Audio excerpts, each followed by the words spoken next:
It had been a long day for Joe. The kind of day where the universe seemed to be actively conspiring against him. His truck sputtered the whole way back from work, and the faint smell of burned oil lingered in his clothes. As he turned onto the quiet country road leading home, his headlights caught something odd.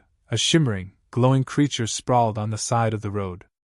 Joe slowed to a stop, muttering to himself, "Of course. Why not? Let's add some mystery roadkill to my day." Stepping out, he approached cautiously. The creature was unlike anything he'd ever seen, its body a bizarre mix of deer-like grace and something distinctly alien. Its fur shimmered as though woven with starlight, and its legs twitched weakly. Against his better judgment, an inner voice screaming, "Leave it!" Joe crouched beside it. "Well, you're not a raccoon," he said, poking it gently with a stick. The creature let out a soft, almost musical whimper. That did it. Joe sighed, muttering under his breath about how this was probably a terrible idea, before hauling the surprisingly heavy creature into his truck. It wasn't a graceful process. Between slipping on the damp grass and the creature suddenly twitching, Joe ended up covered in what he hoped was mud and not alien goop. By the time he got it into the truck bed, he looked like he'd lost a fight with a swamp. "Great. Let's just hope you don't explode or something," he grumbled as he climbed into the cab. The drive home was uneventful, save for the occasional odd chirping noise from the back, which he chose to ignore. At home, Joe fashioned a makeshift bed for the creature in his garage using old blankets and a tarp. He had no idea what it ate, if it even ate, but figured water was a safe bet. Setting a bowl down, he muttered, "If you're a carnivore, let's agree I'm off the menu." Satisfied he'd done his good deed for the day, Joe headed inside, showered, and collapsed into bed. He barely had time to drift off before a noise jolted him awake. It wasn't the chirping from earlier, it was something distinctly human. Grabbing a wrench from his nightstand, his idea of home defense, Joe crept to the garage. The sight that greeted him made him freeze mid-step. Standing in the middle of the garage, wearing one of his flannel shirts like a dress, was a woman. Not just any woman. Her skin had a faint, iridescent glow, and her eyes shimmered like galaxies. She turned to him, her expression regal yet slightly amused. "You have my gratitude, human," she said, her voice musical but carrying an edge of authority. "For your assistance, I am now bonded to you by the sacred rights of my people." Joe blinked. Twice. Then, in the only way he knew how to process this absurd situation, he replied, "Bonded? Like married? Lady, I don't even know your name." The woman tilted her head, clearly unimpressed by his reaction. "I am Zara, heir to the Zyrathian throne, and you have saved my life. By our customs, this act forges an unbreakable bond." Joe lowered the wrench, still trying to wrap his head around what was happening. "Look, Zara, can I call you Zara? I'm just a guy who found a glowing deer in a ditch. I'm not exactly prepared for whatever this is." Her regal demeanor cracked slightly as she frowned. "You mistake my words, human. This bond is not romantic. It is ceremonial. A formality. I assure you, I have no desire to mate with you." "Well, that's a relief," Joe said, smirking despite himself. "Not that you're not, you know, but I'm not exactly in the market for alien royalty." Zara looked him up and down, her gaze making him feel both judged and vaguely amused. "Indeed. You do not appear to meet the standards of my people." Joe snorted, leaning against the doorframe. "Yeah, well, you're not exactly Miss Congeniality either, princess." She rolled her eyes, a surprisingly human gesture, and sat down on the makeshift bed, still exuding an air of unearned superiority. Joe scratched his head, unsure what to do next. He'd already done his part. The glowing deer, or princess, wasn't his problem anymore, right? "So," he said awkwardly, "what happens now? Do you call for a royal alien Uber or something?" Zara sighed, as if explaining basic arithmetic to a toddler. "My ship was destroyed in the crash. Until I can contact my people, I am stranded." Joe groaned, the reality sinking in. "Great." Just great. Stranded alien princess in my garage. This is exactly how people end up on the news. Zara arched a brow. Are you always this dramatic, human? Lady, you have no idea. Joe's life, already complicated, took a turn for the bizarre with Zara now occupying his garage. She claimed she could temporarily revert to her adaptive form, to conserve energy, which Joe quickly discovered meant turning back into the glowing alien deer. It was weird, even by his standards, but at least it kept the neighbors off his back, mostly. The first hiccup came when Mrs. Thompson, his nosy neighbor, spotted him carrying a tray of food into the garage. Joe, what's all that for? You got a secret project in there?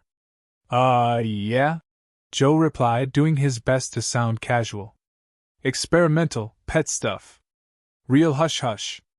Mrs. Thompson narrowed her eyes but eventually shuffled off.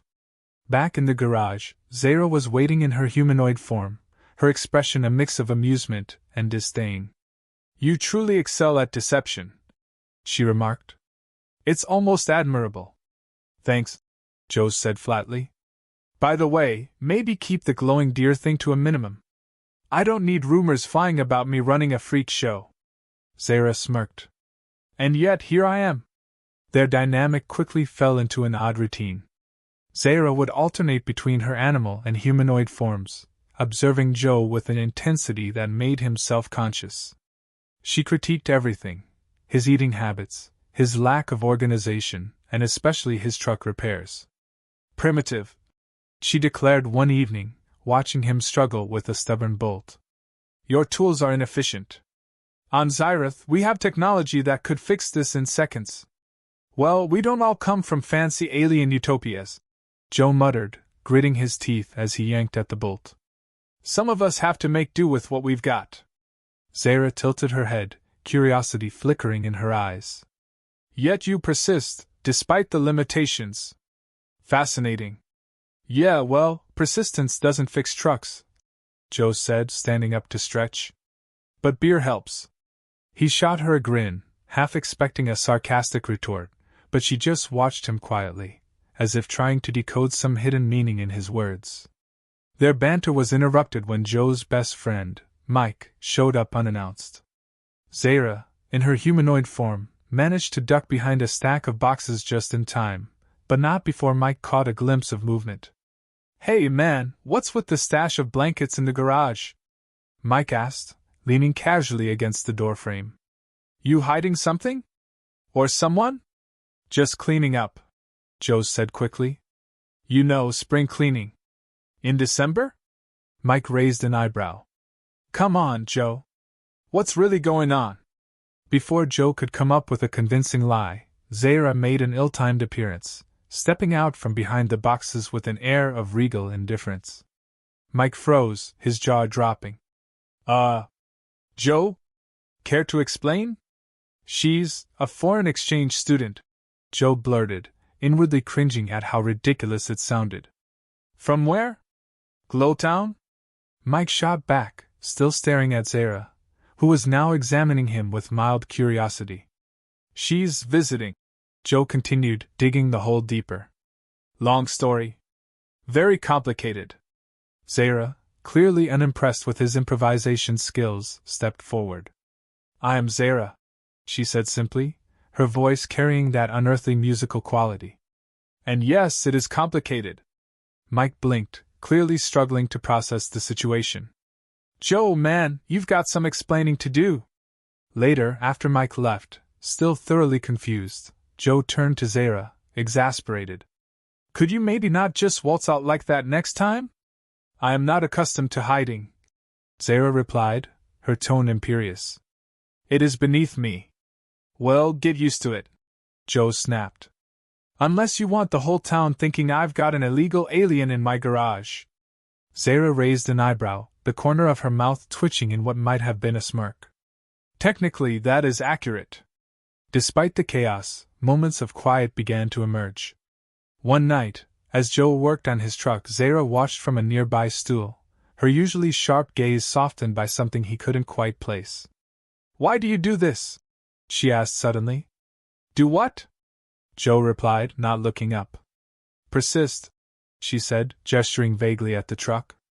Despite the inefficiency, the frustration. You could simply acquire a new vehicle. Joe shrugged. Not everyone has the luxury of just getting new stuff. Besides, there's something satisfying about fixing things yourself. You wouldn't get it. Perhaps not, Zara said quietly, her tone unusually contemplative. Joe glanced at her, noticing for the first time how tired she looked. Despite her snark and superiority, there was a vulnerability there, hidden beneath the bravado. He didn't say anything, though. Instead, he handed her a wrench. What am I supposed to do with this? She asked, frowning. Hold it. Pretend you're helping, Joe said, smirking.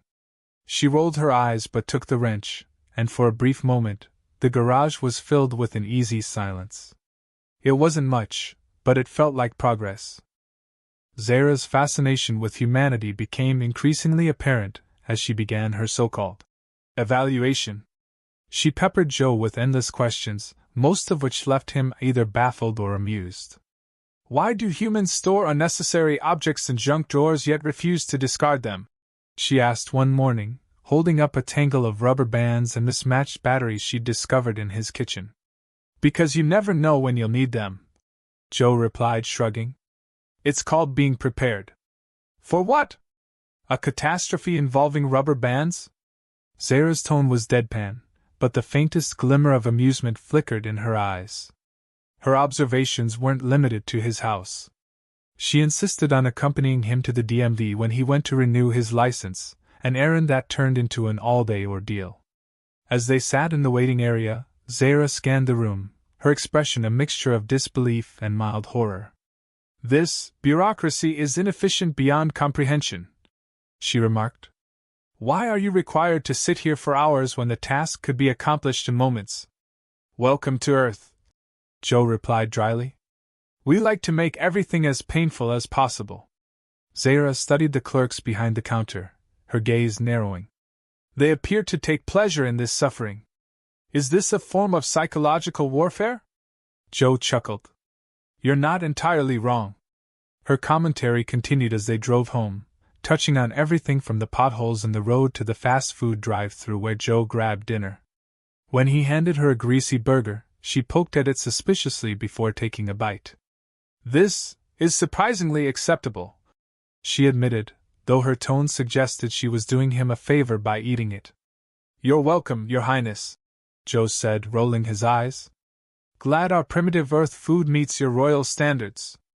Despite her criticisms, Zara seemed genuinely curious about the world around her. She watched intently as Joe worked on small repairs around the house, asking endless questions about tools, materials, and methods. One afternoon, as he was patching a leaky pipe under the sink, she crouched beside him, studying his movements. Why do you insist on doing these tasks yourself? She asked. Would it not be more efficient to hire a professional? Probably, Joe admitted, wiping his hands on a rag. But there's something satisfying about fixing things with your own two hands. It's not always about efficiency. Zara considered this, her usual sarcastic edge replaced by a rare moment of thoughtfulness. An interesting perspective. Perhaps there is merit in such an approach. The sincerity in her tone caught Joe off guard, but before he could respond, she reverted to her usual self. Although your technique leaves much to be desired. Yeah, Joe muttered, grinning despite himself. Let me guess, on your planet, leaky pipes fix themselves? Correct, Zara said smugly. We do not waste time on such trivialities. Their interactions weren't without tension, however. One evening, during a quiet moment, Zara decided to test Joe's patience by bringing up the subject of human relationships. Why do your species place such importance on emotional connections? She asked, her tone almost clinical. It seems inefficient, given the complexities and inevitable conflicts they cause. Joe, who had been nursing a beer and enjoying the rare silence, raised an eyebrow. Says the alien princess who's bonded to me because I saved her life. That is ceremonial, Zara retorted. It holds no emotional significance. Sure it doesn't, Joe said, smirking. And I'd bet Cyrathians never get jealous or fall in love either. Zara hesitated, her expression briefly unreadable. Such emotions are, not without their uses. But they are not prioritized as they are here. Joe leaned back, eyeing her curiously. You know, for someone who claims to be all about efficiency, you sure spend a lot of time hanging out with me. Zara's gaze sharpened. You presume much, human. Do I? Joe shot back, grinning. Admit it, you're starting to like this whole Earth thing. Burgers, junk drawers, emotional connections, it's growing on you. Zara scoffed, but the faintest hint of a smile tugged at her lips. Do not flatter yourself. Their banter was interrupted by a sudden power outage, plunging the house into darkness. Joe grabbed a flashlight, grumbling about the ancient wiring in his house, but Zara seemed uncharacteristically uneasy. When a loud crack of thunder shook the windows, she flinched, her usual composure slipping. Storms are rare on Zyrith, she admitted quietly, her voice barely audible over the rain. They are unsettling. Joe glanced at her, surprised by the vulnerability in her tone. Hey, it's just a little thunder, he said, his voice softer than usual. Nothing to worry about. Zara didn't respond, but when another crash of thunder echoed through the house, she instinctively moved closer to him. Without thinking, Joe reached out and placed a reassuring hand on her shoulder. For a moment, neither of them spoke. The storm raged outside, but inside, the silence was heavy with unspoken understanding. Joe finally broke the tension with a lopsided grin.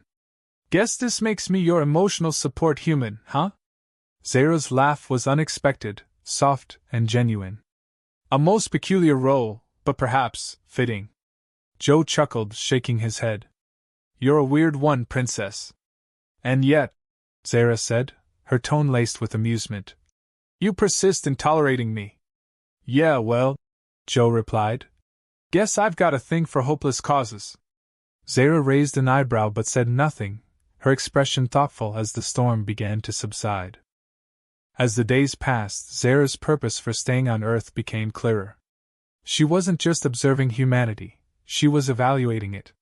Her questions became sharper, her commentary more focused, as though she was collecting data for some unseen report. One evening, while Joe grilled burgers in the backyard, Zara stood nearby, watching the flames with a mixture of curiosity and skepticism. Do all humans rely on open flames for sustenance preparation? She asked. Joe flipped a patty with exaggerated flair. It's called a barbecue, princess. It's a tradition. Primitive, she replied, crossing her arms. And yet oddly ceremonial. Yeah, well, we don't all have fancy alien food pods or whatever, Joe said. Sometimes it's about more than the food. It's the experience. Zara tilted her head, intrigued despite herself. An experience that involves incinerating flesh. Fascinating. Joe smirked, handing her a plate. You're welcome to try it. Or would that ruin your evaluation? She took the burger, sniffed it cautiously before taking a bite, and then paused, her expression unreadable. Acceptable, she finally declared. High praise, Joe quipped, rolling his eyes. Glad to know we passed the burger test. Zara's gaze lingered on him, a rare moment of seriousness cutting through her usual sarcasm. There is more to this than simple sustenance. This ritual, it reflects something deeper. Connection. Unity. Joe raised an eyebrow. Wow, that's deep.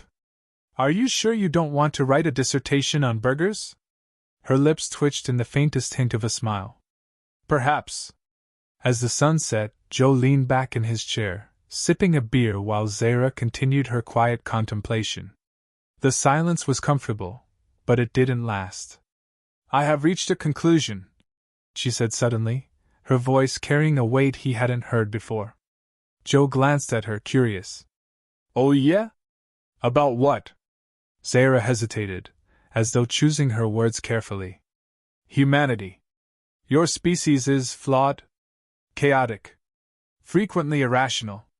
Joe snorted. Tell me something I don't know. And yet, she continued, ignoring his interruption, there is a resilience to you. A capacity for adaptation, for creativity, that is, unexpected. Joe grinned, raising his beer in mock celebration. Glad we could surprise you, Princess. This is not a matter of celebration, Zara said, her tone unusually serious. It is a matter of survival. My people, they do not see your kind as equals. They view you as primitive, unworthy of alliance. Joe set his beer down, his grin fading. But you don't? Zara met his gaze, her expression unreadable. I see potential. And yet, potential is not always enough. The weight of her words hung between them, unspoken but understood. Joe finally broke the tension with a shrug. Well, if it helps, I think you're doing a pretty good job of not being completely insufferable. Zara's lips curved into a faint smirk. High praise indeed. The moment was interrupted by a sudden flash of light in the distance. Zara stood, her posture tense as she stared toward the horizon. They have come. Joe frowned. Who? My people, Zara said. They have found me. Before Joe could respond, the light grew brighter, resolving into a sleek, alien craft descending into the field behind his house. Zara turned to him, her usual composure slipping. I must go. Just like that? Joe asked, his voice sharper than he intended. You're leaving? This was always the plan, Zara replied, though there was an edge of regret in her tone. I have completed my evaluation. Joe ran a hand through his hair, trying to process the sudden shift. So what? You give your report, and we just hope for the best? Zara hesitated, as though debating how much to reveal. My influence is limited, but I will advocate for your kind. It is all I can do. Great, Joe muttered. Nice knowing you, Princess. She took a step toward the ship, then paused, turning back to him. Joe. What? Thank you, she said simply. For everything. Before he could respond, she stepped into the beam of light, disappearing into the ship. Joe watched as it ascended, the glow fading into the night sky. For a moment, the silence felt crushing. But then, as he turned to head back inside, he noticed something on the ground. A small, sleek device, glowing faintly. Picking it up, he realized it was some sort of communicator. As he stared at it, a voice crackled through, familiar and teasing. You didn't think I'd leave you without a way to annoy me, did you? Joe chuckled, shaking his head. Figures. Even in space, you're still a pain. Her laughter echoed faintly through the device. Until next time, human. Joe smirked, slipping the communicator into his pocket. Yeah. Until next time.